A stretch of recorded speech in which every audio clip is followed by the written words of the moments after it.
Hello दोस्तों, क्या हाल है आपके। दोस्तों, आज हम बात करेंगे एक ऐसे केस की जिसने बाप और बेटी का जो रिश्ता होता है उसको पूरी तरह से बदल के रख दिया। यह केस जब दुनिया के सामने आया तो सबकी आंखें फटी की फटी रह गई कि एक बाप हवस में इतना अंधा हो सकता है कि उसने अपनी ही बेटी को 24 साल तक अपने ही घर के बेसमेंट में कैद करके रखा और उसके साथ कई बार लगभग हर एक दिन इन 24 सालों में बलात्कार किया। तो दोस्तों, कहानी की शुरुआत होती है साल 1984। देश था ऑस्ट्रिया।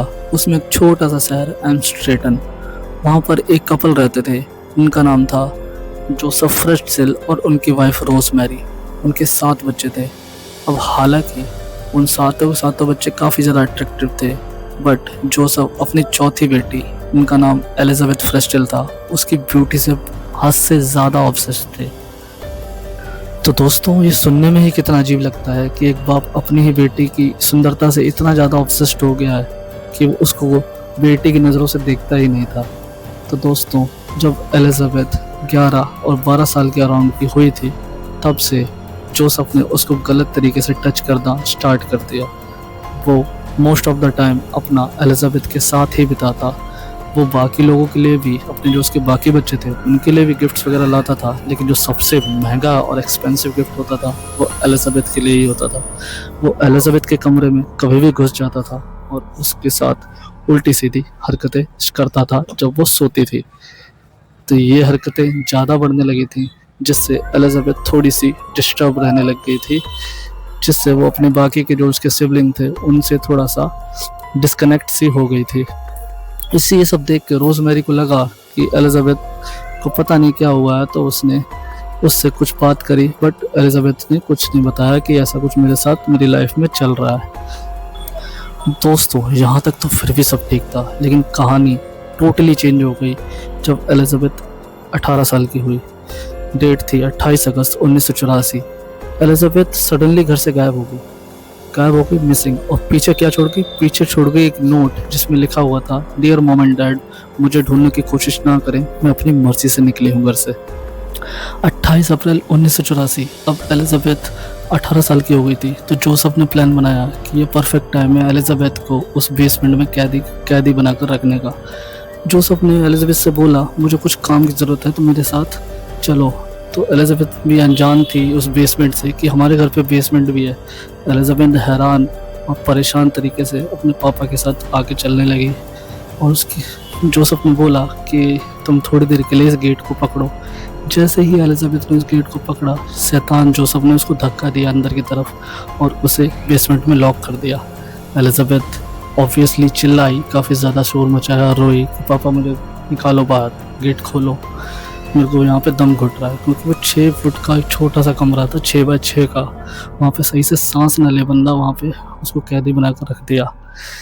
तो यार, उसके चिल्लाने का भी कोई असर नहीं हुआ, क्योंकि चालाक जोसेफ ने वो जो बेसमेंट था बहुत ही शातिर तरीके से साउंड प्रूफ बनाया था। अंदर कोई कितना भी शोर मचाए, चाहे वो उस दरवाजे के पास ही बिल्कुल खड़ा हो, स्टिल उसको कुछ सुनाई नहीं देगा। ये बहुत ही शातिर प्लान था जो जोसेफ ने बहुत ही बारीकी से अंजाम दिया था। अब एलिजाबेथ उसमें कैदी होके रह गई थी। अब सिर्फ एक ही शख्स था जो उसे जानता था कि उसमें कैदी थी, वो खुद था जोसेफ फ्रेट्ज़ेल।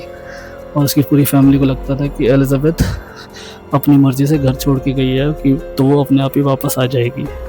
यार, नोट को पढ़कर रोज़मेरी थी जो कि एलिजाबेथ की मॉम थी, उन्होंने इसको बहुत ही ज़्यादा कैजुअली लिया। उन्होंने सोचा गई है तो थोड़े टाइम में अपने आप ही वापस आ ही जाएगी।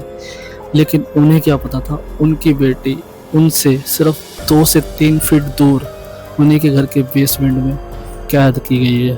और कैद किसने किया है? वो किया उसके अपने बाप ने, जो था जोसेफ फ्रेट्ज़ेल। यार दोस्तों, बात करी जाए उस बेसमेंट की जानकारी घर में और किसी को नहीं थी सिवाय जोसेफ फ्रेट्ज़ेल को। फ्रेट्ज़ेल ने वो बेसमेंट बहुत पहले से बनाना स्टार्ट कर दिया था और उसका एक ही मकसद था उस बेसमेंट को बनाने का। वो था जब एलिजाबेथ 18 साल की हो जाएगी तो उसको उस बेसमेंट में वो कैद बना के रखेगा। जोसेफ एग्जैक्ट 2 दिनों बाद उस बेसमेंट में जाता है और एलिजाबेथ को खाना और पानी ऑफर करता है। और साथ ही साथ वो एलिजाबेथ से कहता है कि अब तुम्हें अपनी बाकी की लाइफ इसी बेसमेंट में काटनी पड़ेगी। साथ ही साथ वो एलिजाबेथ से एक नोट लिखवाता है जिसमें लिखा होता है, डियर मॉम एंड डैड, मुझे ढूंढने की कोशिश ना करो, मैं अपनी मर्जी से गई हूँ। दोस्तों, 1984 से लेकर 2008 तक यानी 24 सालों में जोसेफ कई बार उस बेसमेंट में जाया करता था।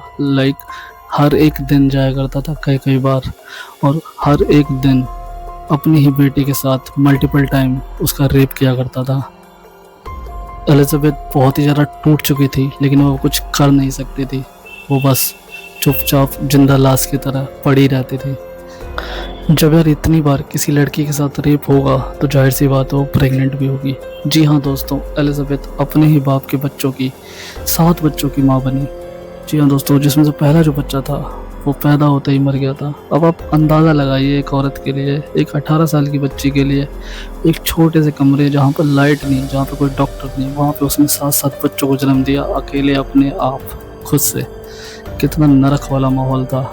एलिजाबेथ के 6 बच्चे जो कि एलिजाबेथ के साथ ही रहते थे, उनमें से 3 बच्चों को जोसेफ ऊपर यानी रोजमेरी अपनी वाइफ के पास ले गया और उसे ये बोला कि ये तो एलिजाबेथ गेट के बाहर छोड़ गई इन बच्चों को क्योंकि वो इनको संभाल नहीं पाई, अब हमें इन्हें संभालना होगा। इस तरह 3 बच्चे एलिजाबेथ के साथ नीचे बेसमेंट में रहते थे और 3 बच्चे रोजमेरी के साथ ऊपर पलने बढ़ने लग गए। अब जोसेफ कई बार बेसमेंट में जाता था और उन 3 बच्चों के सामने एलिजाबेथ का रेप किया करता था। दोस्तों, कहते हैं ना, झूठ चाहे कितनी भी गहराई में दबाओ, एक ना एक दिन सच उसका गला घोट कर बाहर निकाल ही लेता है। ऐसा ही हुआ एलिजाबेथ के केस में। एक दिन एलिजाबेथ की जो लड़की थी वो बहुत ही ज़्यादा बीमार पड़ गई, जिसका नाम था क्रिस्टीन। ये बात है सन 2008 की। तो एलिजाबेथ ने जोसेफ से बोला कि इसको मेडिकल ट्रीटमेंट की जरूरत है और ये बेसमेंट में सही नहीं हो सकती, जल्दी से जल्दी हमें हॉस्पिटल लेके जाना पड़ेगा। उसने रिक्वेस्ट करी उससे बहुत ज़्यादा। पहले तो जोसेफ नहीं माना, लेकिन उसकी बार बार रिक्वेस्ट करने पर वो मान गया। बट उसने एक शर्त रखी कि तुम अपना मुंह बंद रखोगी। तो इस पे एलिजाबेथ ने बोला ओके चलो। तो वो दोनों जैसे ही हॉस्पिटल गए और वहाँ पर उसका क्रिस्टीन का जो इलाज होना शुरू हो गया, तो पुलिस को जो एलिजाबेथ थी वो सडनली वापस आ गई। इस सोच के थोड़ा सा ऑकवर्ड लगा। उसके एलिजाबेथ के शरीर पर बहुत ही ज़्यादा जख्मों के निशान थे। उसके काफ़ी ऐसे दांत थे जो टूटे पड़े थे जगह जगह से। तो इससे पुलिस को थोड़ा सा शक हुआ। तो पुलिस ने जैसे ही एलिजाबेथ से पूछा तो पहले तो उसने उसके अपने जोसेफ फ्रेज़ेल के डर से कुछ नहीं बताया, उल्टी सीधी कहानी बनाई। बट पुलिस ने जब सख्ती से पूछा तो उसने सब कुछ सच बता दिया। जो उसके साथ यातनाएं हुई उसने एक एक बात पुलिस को बताई। और ये कहानी जब पुलिस ने सुनी तो पुलिस भी हैरान हो गई। 28 अप्रैल 2008 को पुलिस ने जोसेफ फ्रेज़ेल को हॉस्पिटल से पकड़ लिया और उस पर बहुत सारे मुकदमे लगाए गए, जिसमें अपनी ही बेटे के साथ मल्टीपल टाइम रेप करने का, अपने बेटे जो एलिजाबेथ से उसको हुआ था पहला बेटा, उसकी हत्या का, क्योंकि उसको टाइम पे वो हॉस्पिटल नहीं ले गया तो बेसमेंट में ही मर गया, अपनी ही बेटी को कैद बना के रखने का, ऐसे मल्टीपल मुकदमे उस पर लगाए गए।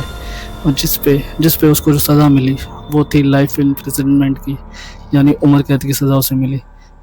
तो दोस्तों, मैं आपका पॉइंट ऑफ व्यू जानना चाहूँगा कि आपको क्या लगता है कि जोसेफ फ्रेज़ेल ने जो हरकतें करी, जो गंदे काम करे, जो शैतानी काम करे, उसके लिए उम्र कैद की सज़ा हो इनफ है?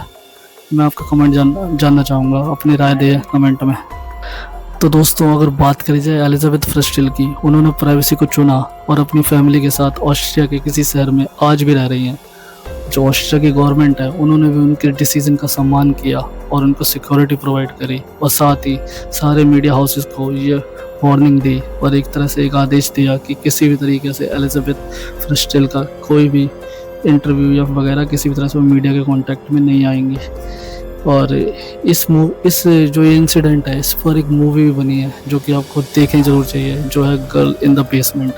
ये मूवी बहुत ही ज़्यादा डिस्टर्बिंग है और जो भी इसमें दिखाया गया है वो 1% भी नहीं है जो इस बच्ची ने 24 साल तक फेस किया है। तो कैसी लगी आपको वीडियो, कमेंट में हमें ज़रूर बताएं। अगर आपको वीडियो पसंद आ रही है तो वीडियो करें लाइक, चैनल करें मेरे सब्सक्राइब।